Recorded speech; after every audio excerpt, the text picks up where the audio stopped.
At Blackfoot Communications, our mission is to connect people, businesses, and communities to their networks in Montana and beyond.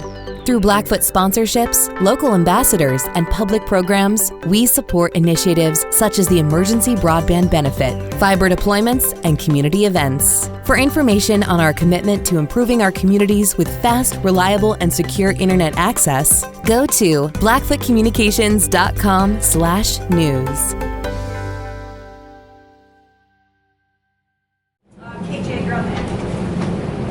You're a beautiful man, but you'll need to sit there. There's nothing beautiful about you, buddy. What do you mean? Cameras down if you want.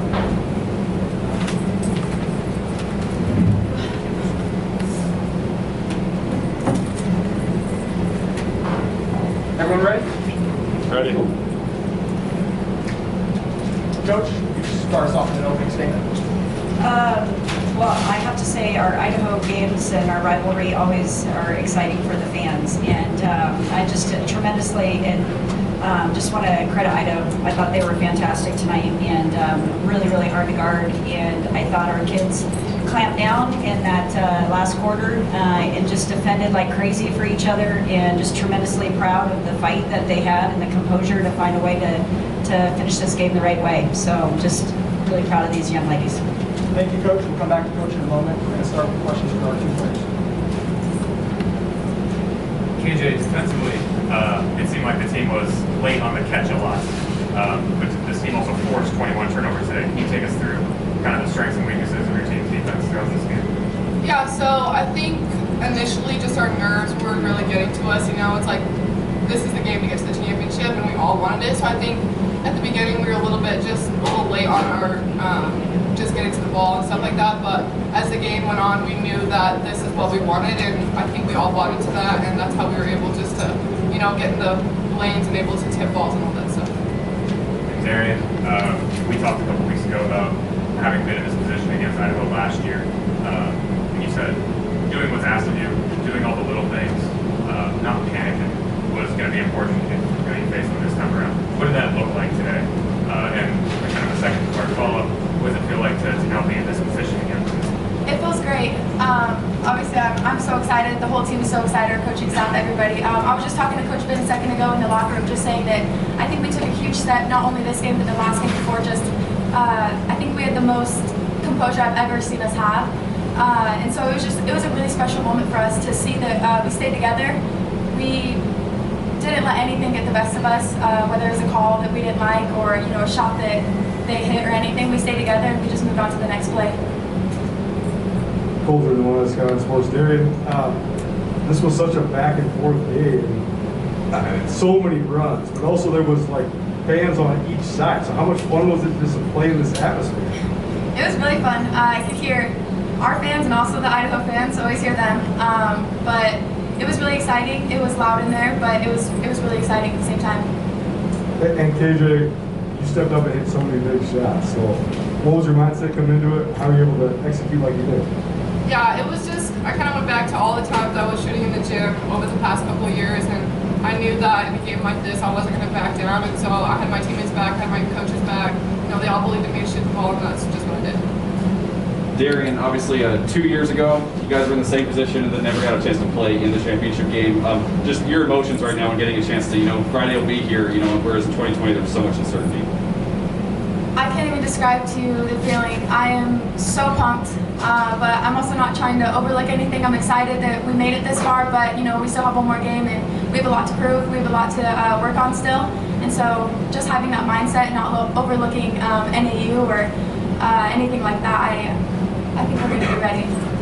Dee, it was a tight one throughout, but how glad are you that you're able to maybe face a tight game before the championship and really get the rust out? Like I was saying before, just kind of having that practice of staying composed, taking it play by play makes a huge difference, because once you start freaking out, then you start taking bad shots and everything just kind of starts to fall apart. So just knowing that every game is going to be a brawl and it's going to be extremely hard to get the dub. And so just like I said before, that practice of having that composure is going to be very special. We'll do one final question for our players before we go with Coach. Just asked. For players, what do you remember most about facing NAU twice during the regular season? And now that you have one full day to prepare for them, what is most important to be mindful of going into the championship game? I would say their transition offense. They're very good at scoring in the first 10 seconds. Right? Yeah. So just being able to match up on defense and Those are scout before I gave it to you. just making sure that we match up and not let them get any open shots and have really good ball pressure. And then I think just to bounce off of that is just rebounding. That's the key to everything. We talk about it all the time, coaches do, and I think as we've seen, and like as we've played in the off season and postseason, it's just kind of like indicative of you need to rebound in order to win. So I think that's going to be a huge key for us. Thank you, players. You guys can step out. Thank you. Now open it for coach. All right, Coach Binford. Little ones behind you. Bring her out. Trish, first of all, the first half was such a half of runs, flurries all over the place. They took like a 9-point lead, but then you guys came all the way back and Darian's buzzer beater at the end of the first half. How big was that for you to carry momentum into the halftime? Well, I know I was pumped. It just, all these games are just so much fun for the fans. I don't know if they give the rest of us gray hairs, but you just knew it was going to be back and forth. And Idaho can put so many points on the board so quickly, and so for me, it's very unusual to take 2 timeouts in the first half, and I'm like, I can't. I really had to be very specific in the second with those, but just trying to shorten some of those runs, and they just can get out and run on you. So felt like we had some exposure in a couple of those transition situations, but today our kids kept responding, and that was what Darian was attesting to, is our maturity of some of these tighter games as of late, finding ways to overcome that. And Leah Beatty and KJ Limardo both been big at times, but this was like a coming of age moment. They both hit enormous shots. So what did you think of their ability to step up and sort of carry you guys at times offensively? I think they did everything we know that they're capable of doing. These are 2 sophomores that have given us tremendous minutes for the last 2 years. KJ has literally started since her freshman year, and Leah has been starting this entire year. And I just think that they are extremely talented in versatile ways, and it was great to see those things come together for them today. Tricia, just same question I just asked Darian. Obviously, 2 years ago, I remember after the semifinal game, we were asking you what it might be like to play without fans, in a championship game, and obviously that game never got played. So, for players past, present, who kind of experienced that, just what does it mean to get back to this point after what everybody's been through the last 2 years? Gosh, it was one of the first thoughts in my mind when we went into the locker room to celebrate. We were celebrating with our administration that time, with our president, and without the realization that it wasn't going to come through for us to have the opportunity. So part of this is for that squad as well, and the squad is going to be ready to go. They were super excited, and they've earned this. They worked for it, and it's going to be a battle. NAU is playing very well. Lori Payne in her first year at NAU went 7-23. Now she's in a championship game. I saw the 2 of you embrace after she stepped off the ESPN podium. Just your thoughts on what she's done with that program and what her coaching style and all that. Well, first of all, she's just done an incredible job, and sentimentally, we're both here in Boise with one of the greatest mentors of all time. Had coached both of us, June Doherty, and June recently passed away this summer, and I just think it's really a special moment that the 2 of us get to coach the championship game, and I just think Lori's doing a great job, and her staff is going to have them ready, and they're playing their best basketball right now. Tricia's Zach Kaplan, SWX. I'm wondering, the last 2 minutes of that game, it felt like neither team can make a shot. Nerves really started to set in. What's going through your mind as the head coach on the bench, kind of just thinking, geez, both teams are kind of just shooting bricks out here? Yeah, well, I might have looked at Coach Bussey and said, it's going to be harder if we go 1 for 2 from the free throw line, but at the same time, they've got to work through those moments, right? And we were getting great looks, we were getting great shots, but more importantly, we were working on getting the stops. And what I was so proud in that stretch of time, I think that there was a composure piece for us because our defense just really locked down, and that stretch in that time frame. Gabby Maki had a very difficult assignment. We put her on Beyonce Bea, and I thought she just did a great job, and I just thought our kids really focused on doing their job on the defensive end, even with the butterflies on the offensive end. Coach, 4 players in double figures. Just talk about the depth of this team. You know, you can key on Darian, you can key on Kola, but you've got so much depth on this team. Yeah, I mean, this is more of an indicator of, I feel, who we are, as we talked about earlier with Leah and KJ, but, you know, even going into our bench, if we're going to be at our best, we're usually four people, or maybe even 5 in double digits if we're really firing. So I think that balance for us is really important, to go inside out and also have some penetration and kick opportunities. We have time for 2 more. Coach, I'll ask you the same question I asked KJ in terms of defense wasn't always there, you know, with Idaho shooters, but you did force them into far more turnovers than you committed yourself. Where do you see the strengths and weaknesses of your defense today? Transition was a struggle, probably kind of early on in that first quarter. We kind of had a jump on them, and there were a couple of possessions just in the open court in transition, and then the glass, some second opportunities in that stretch. And so for us, the last couple of games, the glass has been detrimental, so we're going to have to get that sharpened up. We're going to have to be a lot more solid on finishing possessions there, just so we can get those in our favor. And we're going to have to be really solid in transition. I think NEU is one of the best as far as getting that ball up the floor. It's pitched before half the time you're even thinking about it, so we're going to have to do a great job of being intentional. Certainly, I know that your team has grown up so much more from, you know, this time last year, you know, before this game. But did you see any more of that growth today? I saw the growth in a lot of different players. You know, I think typically all eyes in end of game situations are Darian finishing for us, and we actually went through a variety of kids tonight. And so I thought a lot of opportunities for other kids to really step up into those roles, and that's where Leah and KJ, I felt, really came through, and Gabby on the defensive end. And obviously Cola's been super strong for us, so just really proud of the growth around Darian White. We do have time for one final one. Or if not, we're good. Thanks, Coach. Thank you. Thank you. 1959, at Street's Grocery in Whitefish, Montana's special spice was born. Alpine Touch. It's the taste you grew up with, well seasoned through the test of time, as the tradition carries from one Montana generation to the next. From its humble beginnings to a trusted brand, here's to the next 60 years. Alpine Touch. Montana's special spice since 1959.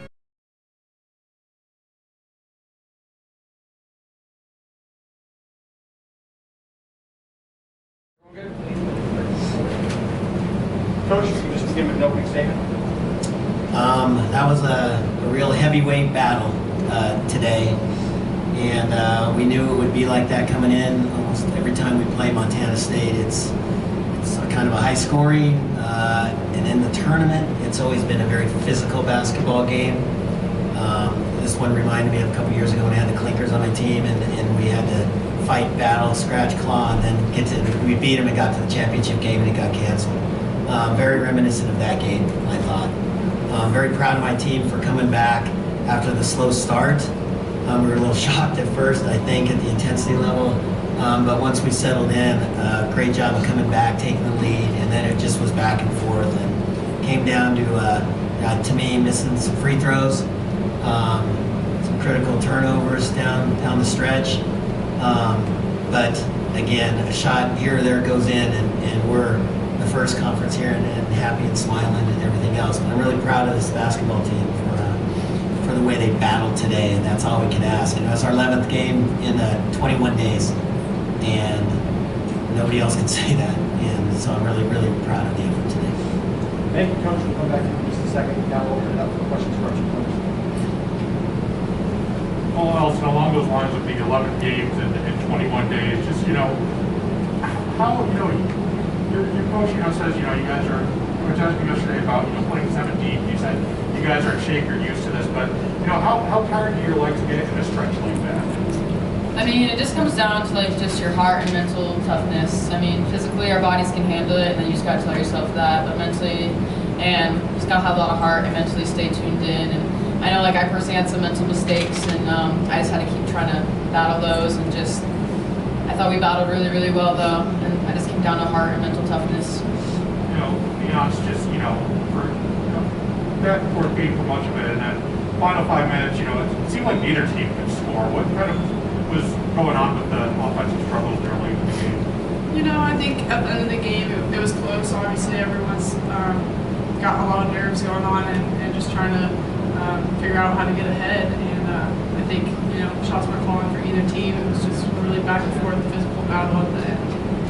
For both, this was for both of you, obviously not the type of season that you're used to here at the University of Idaho, finishing with a losing record. But, I think, 9 of the last 10 games, 8 of the last 9 games are what it was that you guys won. Just how do you guys come on at the end of the season and, what do you guys kind of take for the future? Yeah, I think it took a while for our team to kind of figure out how to work together, how to play together, play to our strengths. But once we did, it was really fun. And like you said, the end of the season has been great. Tons of great wins, everyone's stepping up, finding their roles. So I think that just shows what we're capable of. This was a rugby player. Playing a tournament here in Idaho, close to the campus, bring about a lot of home fans. What is that atmosphere like? Just to be a part of the class, playing that tournament here, you have that fan support.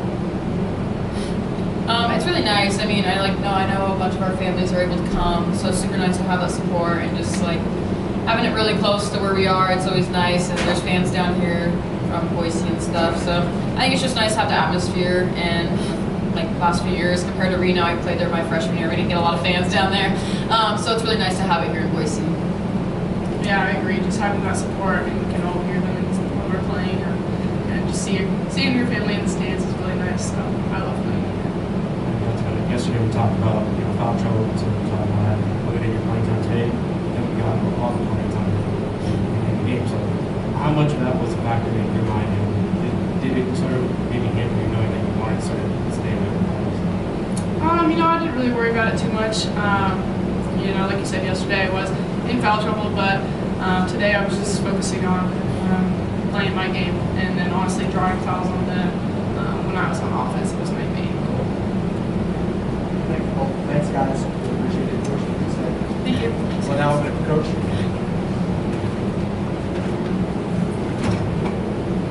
Coach, you alluded to it a little earlier, but the turnaround for this team was spectacular.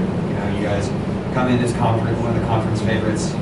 Things don't go your way early in the season, and then something clicked there at the end. What does it say about the character of this team that you guys all managed to turn that around?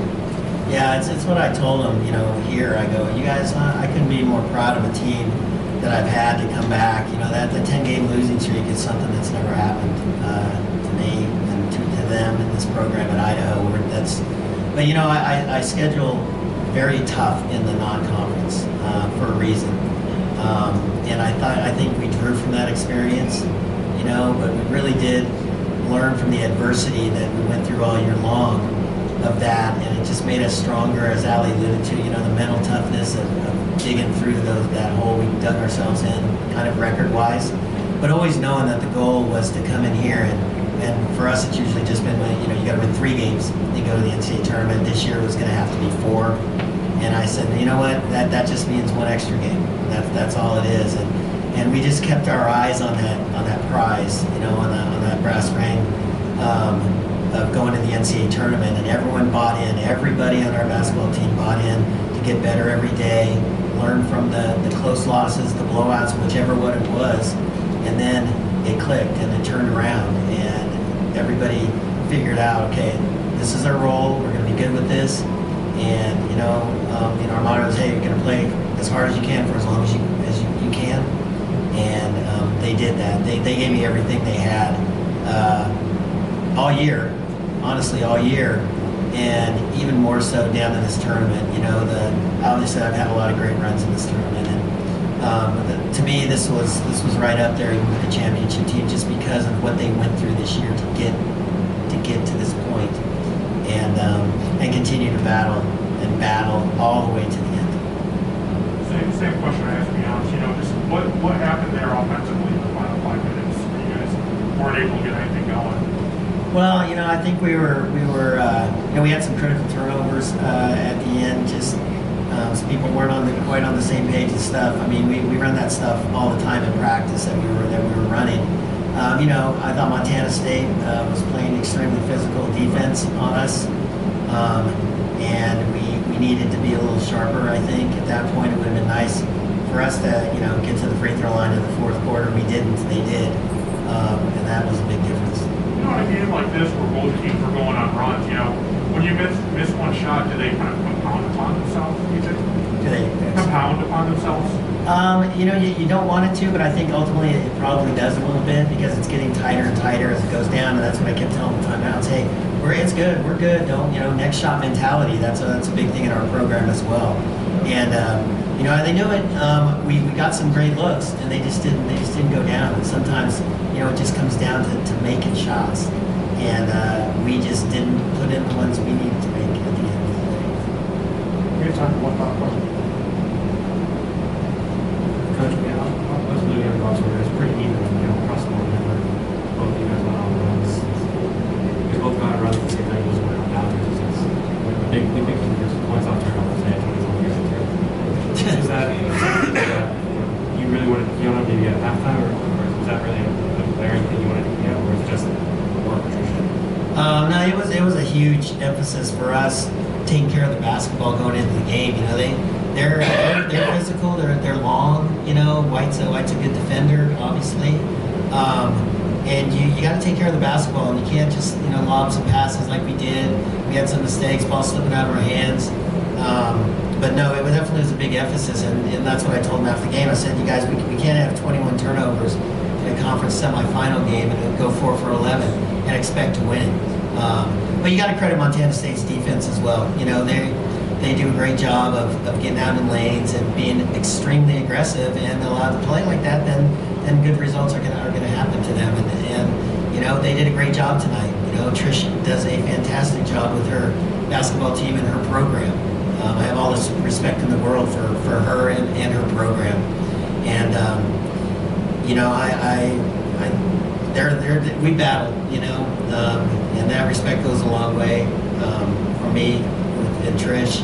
So, I wish you good luck on Friday. Great, thanks everyone.